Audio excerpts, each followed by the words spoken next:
Trailer చూస్తే కొంచెం transformation ఉంది. స్టార్టింగ్ స్లోగా లవ్‌లా స్టార్ట్ అయ్యి ఆమె అన్యోన్యమైన అసలు ఏ విధంగా చూసి లవ్ చేసామని గాని మొత్తం డిఫరెంట్‌గా మారిపోయింది అక్కడి నుంచి. అంటే డైరెక్టర్ దాంట్లో బాగా సక్సెస్ అయ్యాడు. అంటే అవును. హుక్ చేయడానికి బాగా పట్టుకున్నాడు.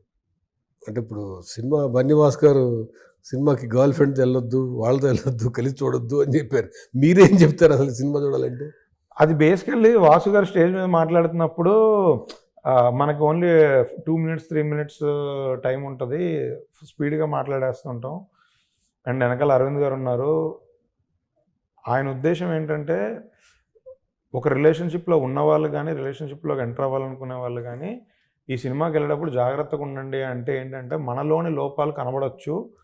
లేదా మనం మంచోళ్ళం అవుతే మంచోళ్ళుగానే మనకొక క్లారిటీ వస్తది. బట్ ప్రతి ఒక్కళ్ళలో ఒక చిన్న మిస్టేక్ ఏదో ఒకటి ఉంటది. అది ఓపెన్‌గా ఒప్పుకునే వాళ్ళు చాలా తక్కువ ఉంటారు.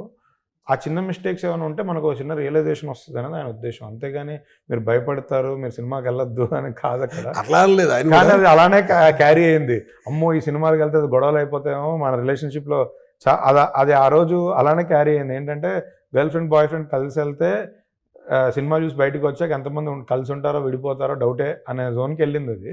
బట్ అది యాక్చువల్ ఇంటెన్షన్ అది కాదు. లాస్ట్ హాఫ్ అన్ అవర్ గురించి ఎక్కువ సేపు మాట్లాడారు అందరూ. మాట్లాడేళ్ళందరూ కూడా. అవును. In terms of last half an hour మీరు చాలా కేర్‌గా ఉంటారు. రిలేషన్‌షిప్‌లో ఉన్నవాళ్ళని. సెకండ్ హాఫ్ మొత్తం ఓ పేస్‌లో ఉంటదండి అసలు.